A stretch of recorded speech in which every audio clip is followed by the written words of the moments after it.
All right, we're going to do a little bit of time jumping there here really quickly. In the 90s, an awesome movie came out. I think it's awesome for many reasons that I've talked about on many other shows before, so I won't get into it right now. It was called The Blair Witch Project. Now, this movie was a sensation. The marketing of this movie, you thought these guys were, and lady, were actually missing and presumed dead. There was so much to it. This thing was a sensation, like everywhere. I, like many people, went to see it. For me, I actually got to see it on the night before it opened for the special radio premiere because I was job shadowing for a local radio station. And we watched it all in the Neon movie theaters in downtown Dayton. And this was a time when Rocky Horror was still like the live show was still done down there. Everything was just beautifully grunge all the time. And maybe aspects of the city and that area still kind of are, but that was really the height of the grunge movement. And that really mattered then. I came out of that movie and terrified, man. I believed the hype. I'd fallen for it so much beforehand. And the original Neon, before it was renovated, was just one giant room. And everybody was shoulder to shoulder in this room. When the camera shook, we shook. Emotions were intense. Things were wild. There was an empty tent out front to kind of kick the whole thing off as you came in, just kind of creep you out. And I remember my parents were out of town, and I was like 16 when this came out. And it was just me, my sister, and my brother, and everybody fell asleep. And even back then, I had a video camera. I was really big into filming everything. So this movie with me even more. And I hadn't seen a lot of found footage. There were found footage movies even going back to the 70s, but it was just a genre that I had never really understood or like truly experienced. And I remember I sat up in my mom's old rocking chair all night with my video camera on and plugged into the wall so it wouldn't die, just filming everything and looking around and totally just losing my shit, thinking that somehow this witch was going to come from Burkittsville, Maryland to Riverside, Ohio, break in the middle of the night and, well, I don't know what it was going to do. Maybe make me stand and look at a corner with some creepy kids and they'd never find me after. I don't know. There was a lot of vagueness there. So then we skip forward about 6 years later. And at this point in time, I'm touring with a band called Freak. I'm the lead singer. We've done a lot of shows. We've already dropped our album that had minor success at just over 100,000 sales on this album at this point. And we get invited to play a legendary venue and a legendary show. It's called Metal Mind Rage. And this thing, man, it was in downtown Boston. Not Boston. Baltimore. Baltimore. Sorry. It was definitely a B word. So downtown Baltimore. Downtown Baltimore is insane. Early 2000s, even more so. Again, grunge is still very much alive in Baltimore this time, too. On our way to check the venue out, we realized that, as usual, we have forgotten to book a place to stay in our excitement. Usually we would sleep in the U-Haul, but we actually had one of the largest traveling groups we'd ever had for any like leg of any little show or tour thing we'd ever done. We had I think it was 7 cars packed to the brim with people, coolers, tents, you name it. Because the plan was just to find a campground at that point, like right before we left, we're like, screw it. And then we had another 2 cars full of people and things meeting up with us that lived closer to the area that had never gotten to see us play, and they were longtime friends. So we stop, we look around in Baltimore, but we don't go to the club where this event's happening yet. We go ahead and we start driving.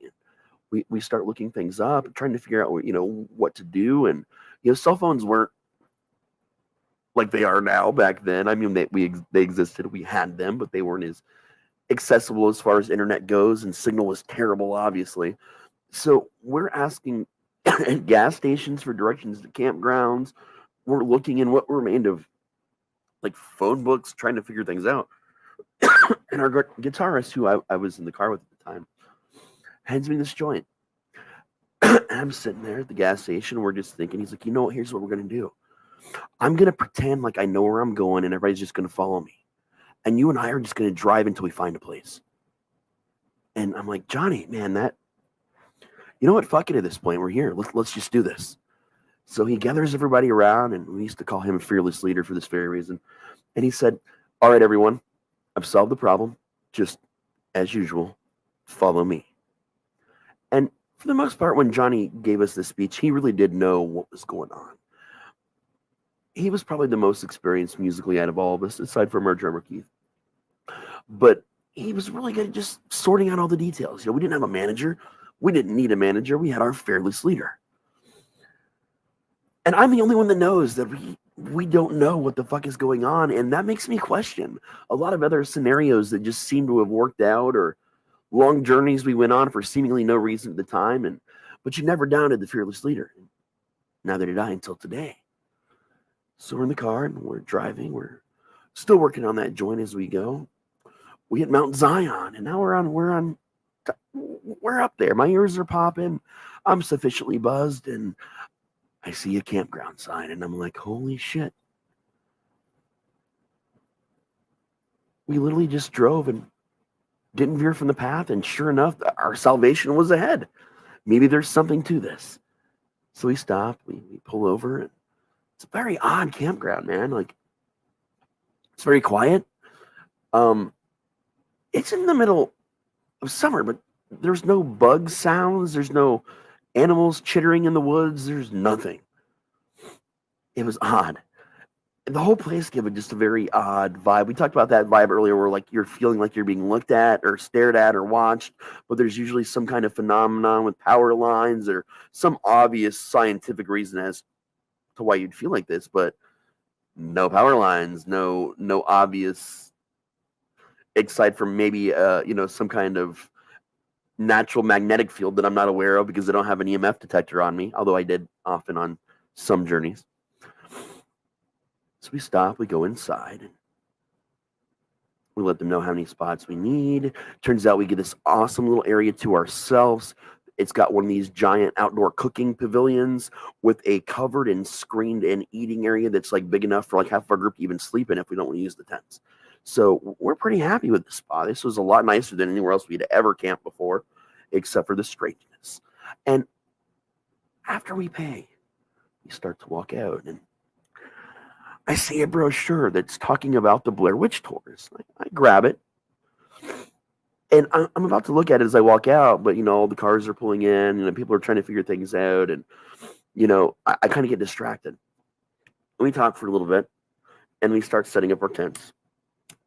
Start talking about how excited we are to go back to the bar and check the place out because it's the night before the whole event starts, and there's like dozens of bands playing this indoor event and like rotating in and out on different days. It's a huge festival. So, but we figured go the night before, check it out. A lot of people were gathering to drink and just meet each other. So we kind of hurriedly go through everything, and I kind of forget about the Blair Witch pamphlet right up until I hop in the drummer's car to head to Baltimore, and now we're all heading that way. And the way we're coming out, I see these really low stone walls that look so fucking familiar. This really tiny, creepy ass graveyard. And I'm kind of thinking, like, I've seen this before. I've never been here, but I've seen it. Oh, that's why.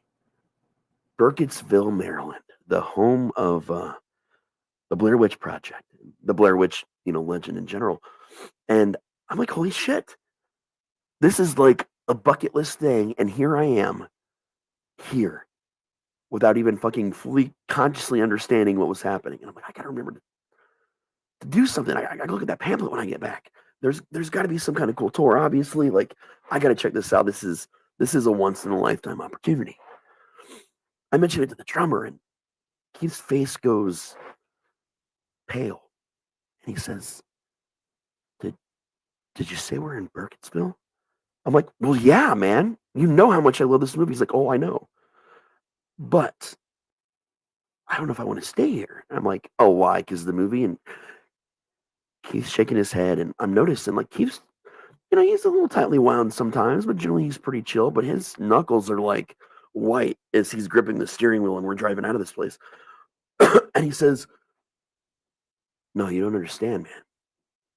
Some of my family are from here. It was actually two of my family members that were amongst the people that actually stretched the witch out on Coffin Rock. The real legend that the movie was very loosely based on." He's like, "And we haven't lived here since no one in our family's lived here since then. Like, they moved after those events. There was supposed to be some curse. My family is like really squirrely about it, like really cagey, won't talk about it.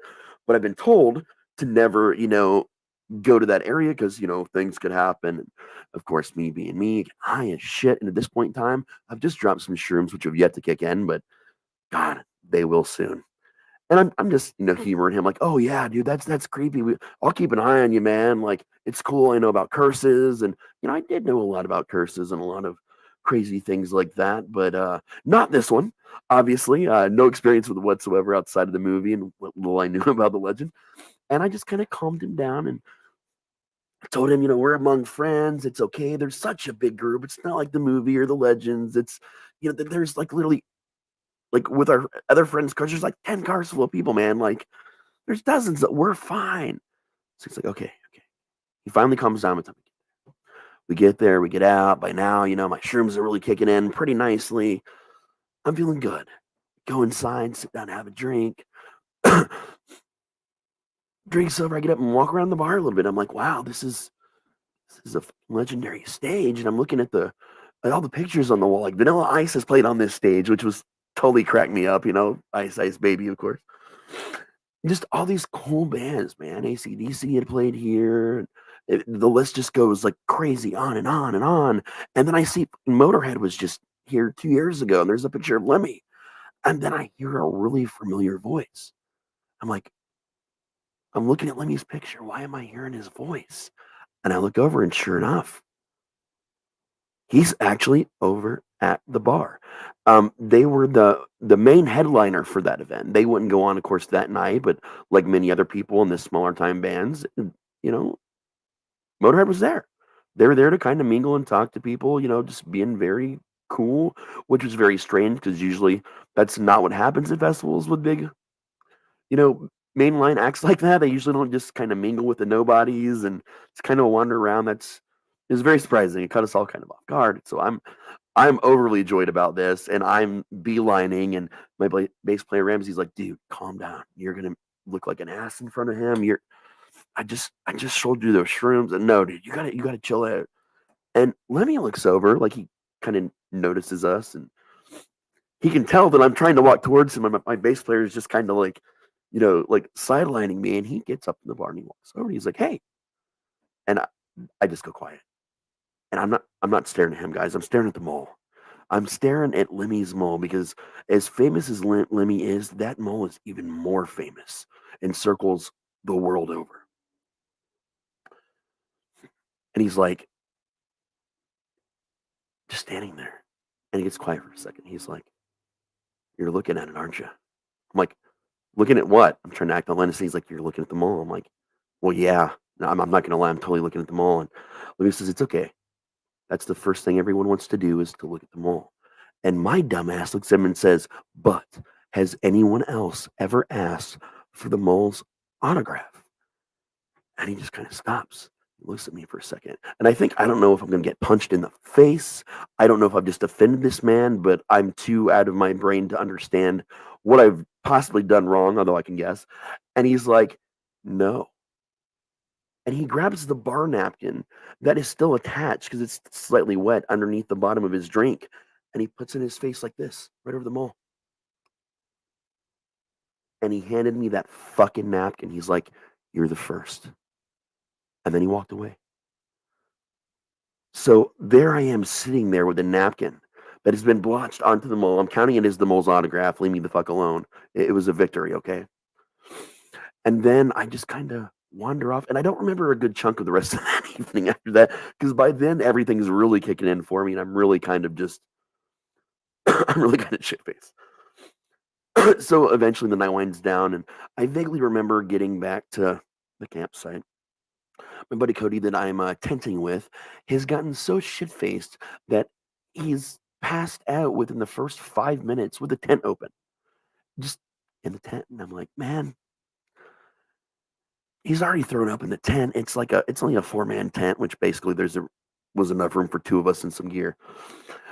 I'm done. I'm not sleeping in that fucking thing. And it seems like the covered shelter is pretty much full of our people in sleeping bags. So I'm gonna sleep in Keith's car. Fuck it. He's not using the car, and if he needs to hide in there from the curse, there's plenty of room for both of us. And I get in the car, and it's like, wait a minute, I have that pamphlet. So I get out, and I rummage through my things for a second. I sit back in the car, and I'm like, holy shit, this is the campground. We are at the campground right next to the woods where Coffin Rock is, where all these things were filmed. I'm wide awake. Everybody else is like winding down, passing out. I am energized. I am like peaking at this point in time from the shrooms. I need a solo adventure. It's only a mile to Coffin Rock, right? What's a mile? So I start my journey to Coffin Rock. One thing you know if you're a fan of the movie is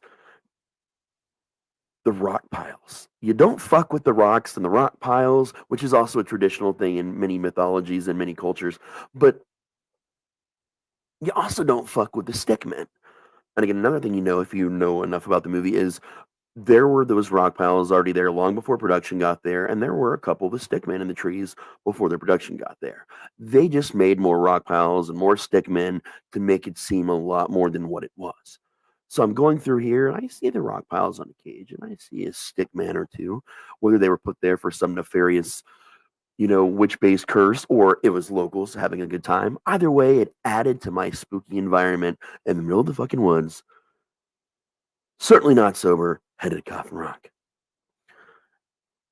And the closer I get to Coffin Rock, and at this point in time, I'm getting pretty close, I realize I'm gonna have to walk a mile back after this. And I'm not peaking anymore. I'm starting to lose a little bit of my energy. I'm still wide awake. But I'm dreading now that walk back as I even finished the walk there. But I make it. Again, still no animals, no chittering, no hooting, no flapping of bat wings, no insects, no buzzing, nothing. This whole walk. And now that I'm focused on the dread of the walk back, I'm really starting to pay more attention to my surroundings. Not just the map I'm using, because I'm actually using the map to find my way there. And there's markers there for the tour and everything. So it wasn't like I was lost in the woods or anything like they were looking for Coffin Rock. It was clear where it was and it was easy to get to. But I'm hanging on that silence, just that utter silence. And growing up in the woods and part-time reservation, one thing you know is if the woods go quiet, you get the fuck out of the woods. That's just what you do. But what do you do when the woods were quiet the whole time and have been the whole day, the whole time you're there and all night long? I had never experienced that before. So the answer was pay more attention and go forward. Getting that oppressive feeling again, man. That feeling of eyes, the closed-inness that just really irritates you because there should be a normal explanation for it. But out here in the middle of nowhere, there is not. And I get to Coffin Rock. Coffin Rock is pretty fucking cool. It's a giant rock. It's a giant rock that many years ago they strung out a witch and disemboweled her on it and left her to die, and that's the end of that story. Of course, it goes a lot farther in the movie, but I'm trying to focus on realism. I'm trying to get myself in this headspace, what this was like for these people. Why did this happen when the kids went missing? The whole witch trial fever, so many things that have happened in culture and pop culture and real culture and history. And it's all combining in my head and fueling now what I swear is things moving out in the woods. I'm not seeing a single animal, but now my brain, which I cannot trust, is telling me that there are things circling me in the woods. But yet I'm still hearing no sound, no rustling, no movement of rock piles, absolutely nothing. So I lay on the rock. I want to get the full experience of Coffin Rock. So I'm laying there, hands over my chest, pretending I'm in a coffin, laying on this giant rock. And it's beautiful outside. It's not the clearest night I've ever seen, but it's a fairly clear night. I can see the stars well enough. There's no pollution out there. So everything is just gorgeous, but unsettling as fuck because it's still absolutely quiet. And then it's not quiet. Suddenly, I'm hearing one of the loudest rustles through the woods that I've heard. Again, absolute danger at this point in time. Everything in my brain is telling me, get the fuck out. Go, run the mile back. You'll die because you're out of shape, but run that mile back. But I can't. I am sitting on this rock. I'm staring. I am now seeing the sections and branches moving. And Then I see what's coming out of it, and I don't know what the fuck it is exactly. My brain screams, "It's Bigfoot!" I'm having my first real encounter. There's gonna be a conversation. This is Bigfoot, but it's not. It's not Bigfoot. It's tall. It's about 7 feet tall if it was an inch, but it's covered in bark. Bark that's cracked in places. It almost looks like dry, dark brown skin until you notice that it is definitely bark. And it's not like some really tall person pasted bark onto their skin and wandered out of the woods to fuck with locals, or not locals, people that aren't local, tourists. But it is a continuous piece, like a growth, like an encasement, like it's a tree, but it's got arms and legs, it's got a head, it's got all the the movement and the features of a person, but it's covered in bark, and its eyes are recessed, and there's all this mold growing, but it's only really growing like thickly around where eye socket should be and in where the eyeballs should be, but except for there's no eyeballs, and it comes closer. And, I feel like I'm gonna piss myself at this point. Like, I know logically I should evacuate my bowels and my bladder, and I should run, or I should do something, but there's not even a fight or flight response. There's just me, still clearly high, still clearly on mushrooms, still a little bit drunk, staring at this thing coming out, and knowing that this was not the Bigfoot encounter I was hoping for. This is I'm dead now. This is whatever this is. I'm this is the end. It's all over. And it comes closer and closer, and it's standing to the where one of the edge of like the front of its right foot is on the rock, just staring down at me. I'm just laying on this rock, looking back and staring up it right into its mossy ass fucking filled wooden eye sockets, I guess. And it nods and it says, "Guardian," but not as if it's identifying itself as a guardian, not as if it's questioning me if I am the guardian, as if it knows that I am the guardian, and it's greeting me pleasantly. But it's also clearly waiting for me to speak back or address it in some way, and I'm coming up with nothing. I'm still shaking now so badly. So I do what I always do at a time like this. Pull my cigarette case out of my pocket, put one between my lips, and I lit it. If you guys know me, you know that's pretty much what I do in every life situation, including when I'm here on the show telling stories. It's how I process the world around me. Always, well, since I was 12 years old. And I took this deep inhale and let it out, and I nodded back. And this was a really dumb thing I did. I stared it again right in the mossy sockets, and I said, "Tree." And it stops and looks at me again, just not disgust, but this level of disdain that's palpable. I was supposed to have known some kind of code, I guess, some kind of secret handshake, some kind of greeting. I don't know what it is I was supposed to have known, but this was not what I was supposed to have said or done. Um, Fuck me, right? One more random situation Raz has found himself in and does not have appropriate response for. That should surprise no one. It sits. It's flat on the ground. It's ass on the ground, legs out in front of it. It's covering the majority of the rock now that my body compared to it is not touching. And it just stares and levels that eyeless gaze at me. And it waits. And I'm trying to again figure out what this response is going to be. So I sit up. Hit my cigarette again, of course. Because what else are you going to do at a time like this? I don't understand. What is it? What are we doing here? What are you doing here? What am I doing here? What am I supposed to say to you? And again, that palpable disdain. And it says you're here because I brought you here. I said, no, no. Certainly I am here because my dumb ass did a lot of drugs and decided to walk in the middle of the night a mile into the woods. Sir, that is why I am here. And he nods. Or she or it, whatever we would like to discuss. And it says, you were here because I needed you here. And I said, no, no, we we just went over this. I am here again. Drugs, legs, woods, a mile fucking walk. That is why I am here. I'm pretty sure I've got to be hallucinating this. Like, I'm past the scared point. I'm just being so cavalier with this thing that this is a hallucination. I didn't do that many shrooms. At least I didn't think I did, but maybe they were stronger than I thought. And this me coming off the peak was just the first peak. Maybe there's like 12 more that I don't know about. But again, no, I brought you here.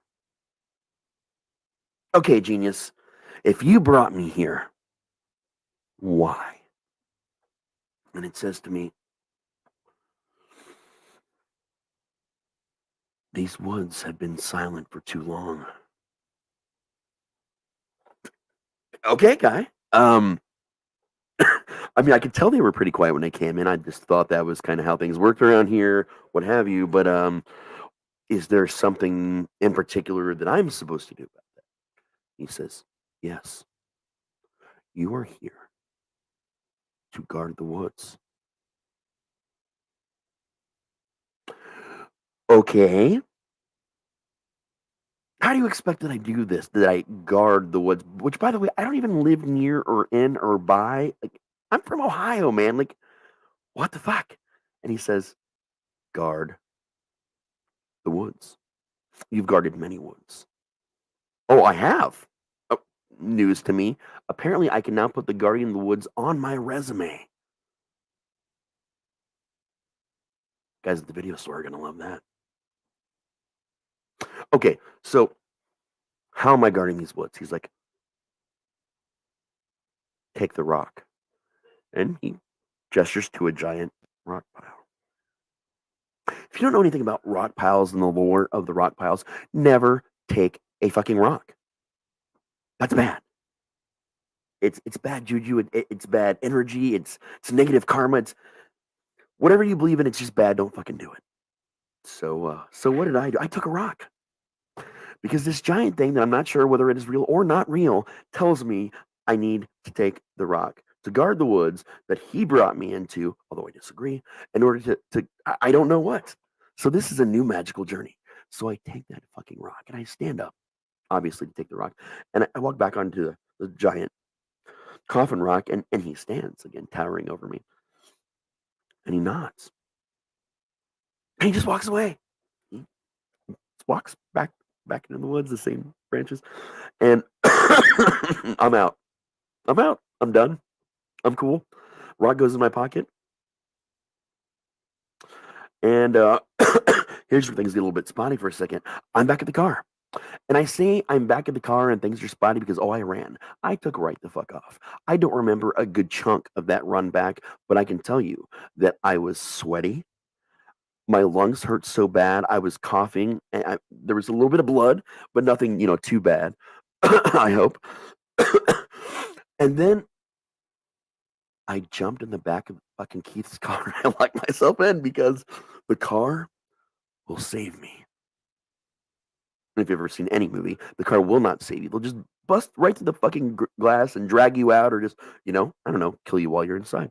So now I'm convinced that I'm just going to die in my sleep and there's nothing I can do about it. I'm now taking a rock. And what that means, taking the rock now clicks in my head. And I'm pretty sure that either I was just goaded into something really stupid by an actual metaphysical being of some sort, or by my own hallucination and ignorance. And either way, what it boils down to is I still got this fucking rock.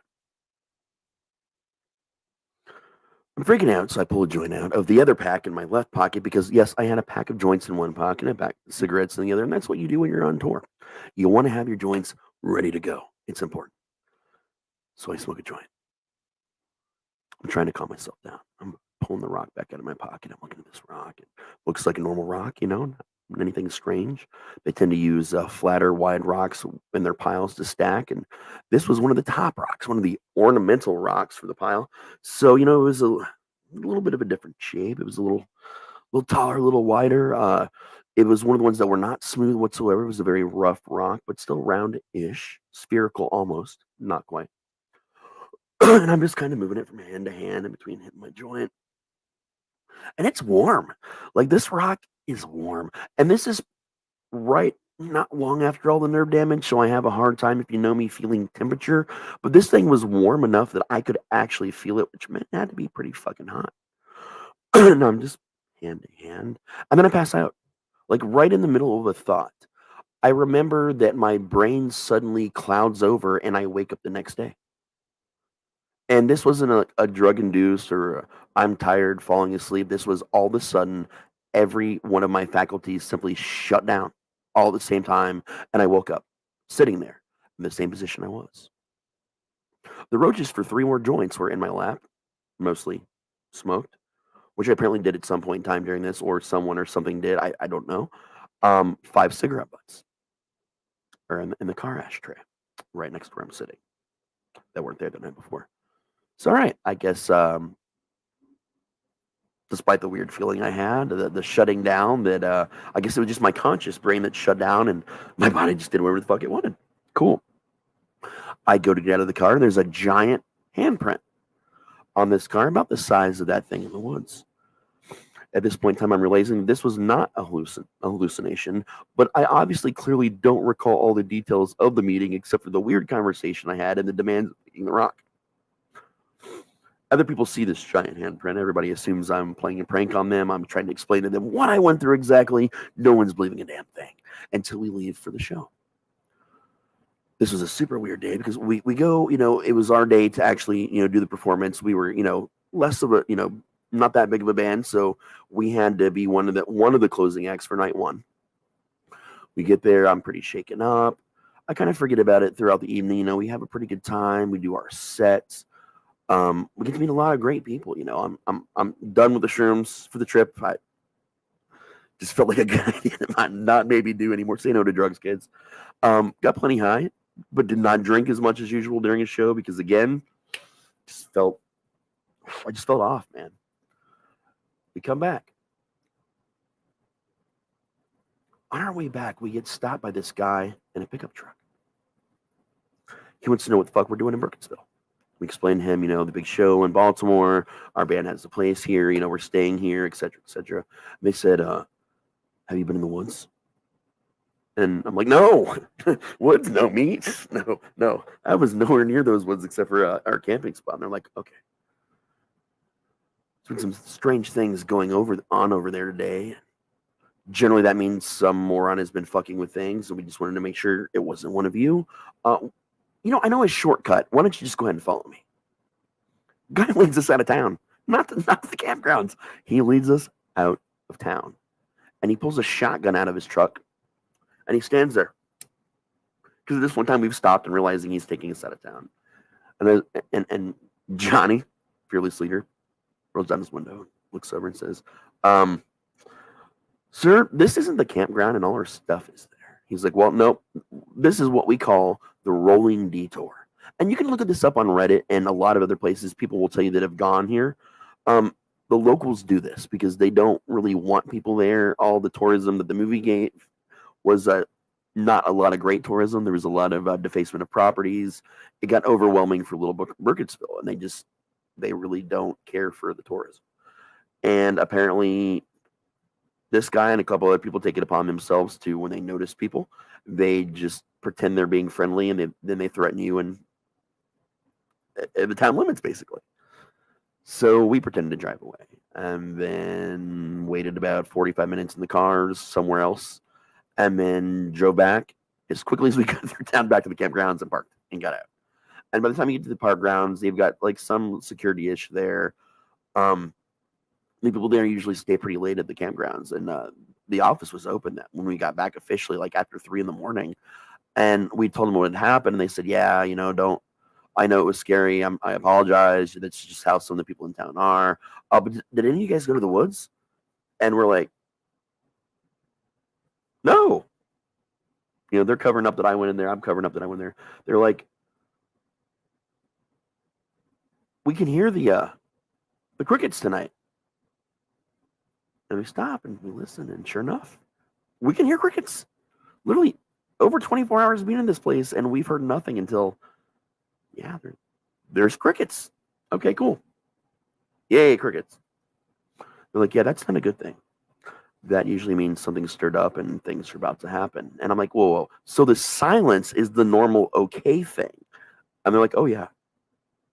You guys might want to stay on alert, or, if things get weird tonight, if you need to leave early, we'll give you a refund, whatever. I'm like, no, no, no, we're fine. So my other bandmates and some friends decide that they want to go explore the woods, and they're trying to get me to lead this expedition out, this whole expedition out to Gotham Rock, and I nope the fuck out. I'm good. I've had my experience. Like, you guys go out and have fun. There's only 3 of us left at camp. It's me, Cody, who's drunk and asleep in the tent again, completely unzipped, just laying in the tent, passed out, vomit the floor again. And then this person I really didn't know at all. It was another bandmate's friends that lived in the area who came to kind of travel, that lived close and wanted to see our show. I didn't really know her. She seemed okay, but she got in her tent and zipped it up and I guess to read a book apparently. So it's just me. I was the only one awake. Got out and I sat by the fire. Kind of kept it going. I feel this heat in my pocket. It's that fucking rock, and I did not have that rock in my pocket. I left it in the back of Keith's car. It had been in Keith's car since that night. No one had removed it from the car. It actually shifted it to the trunk, just to be safe because it's a trunk.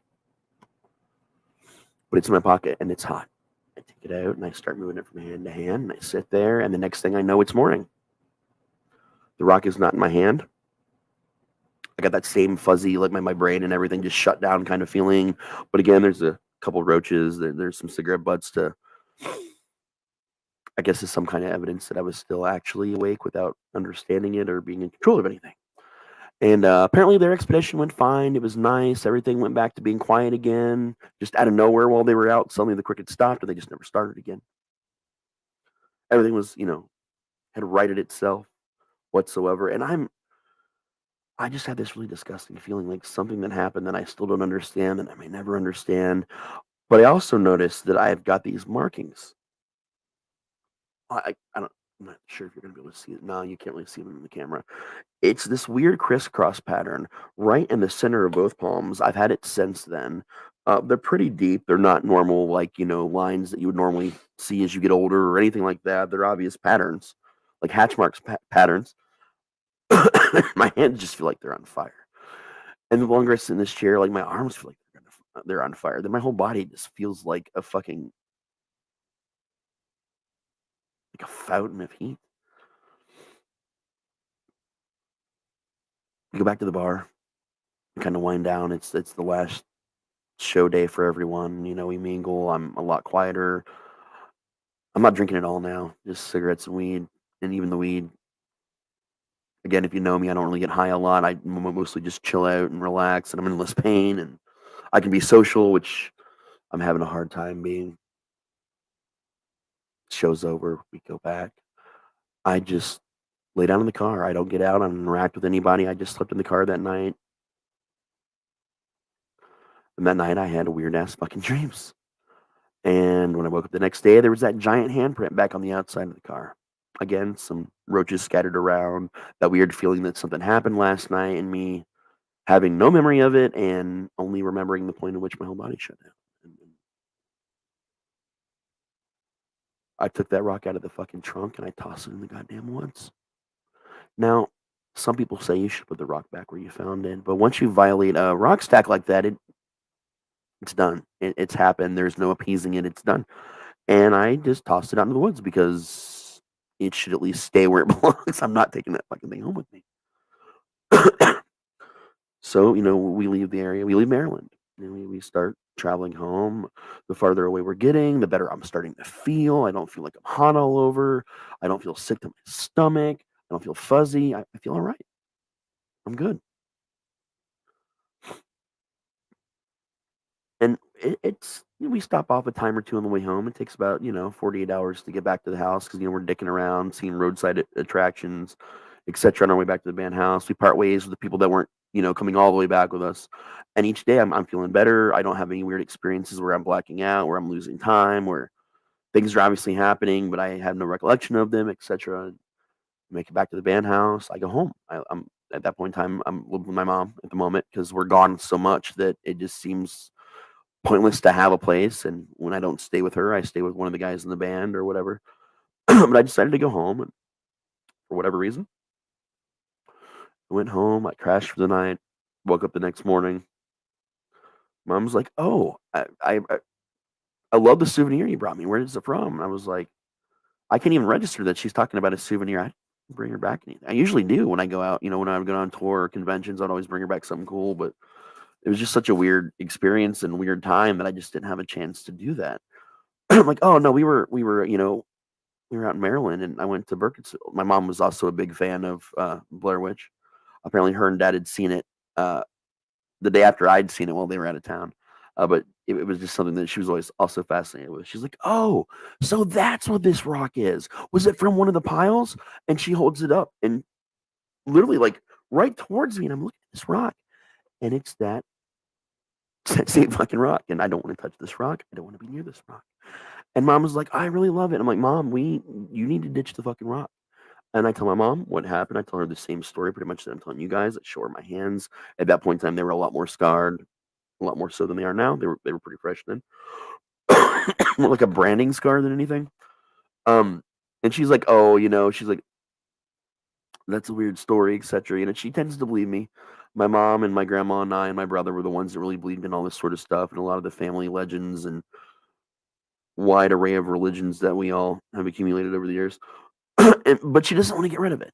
It's too cool of a memento. So what she decides to do is she digs up part of the gravel driveway and she inserts this fucking rock in the ground and then puts earth back on top of it and lays new gravel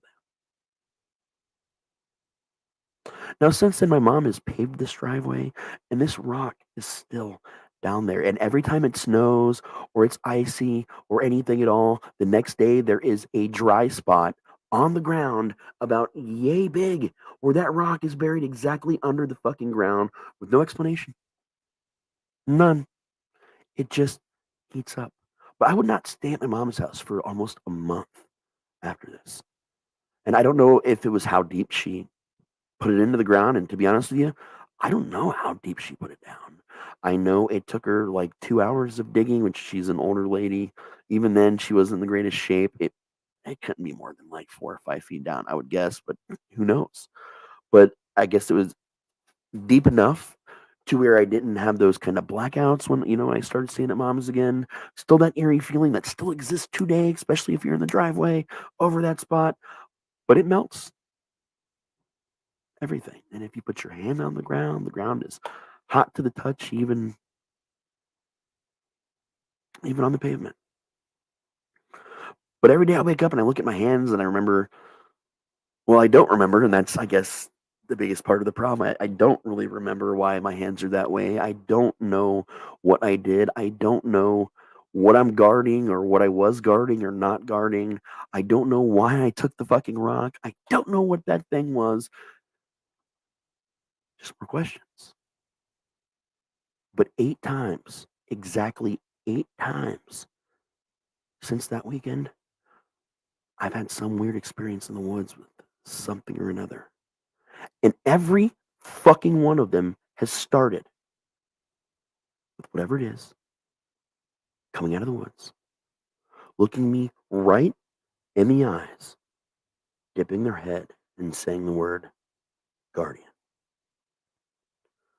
All I can hope is someday I figure that out. But until then,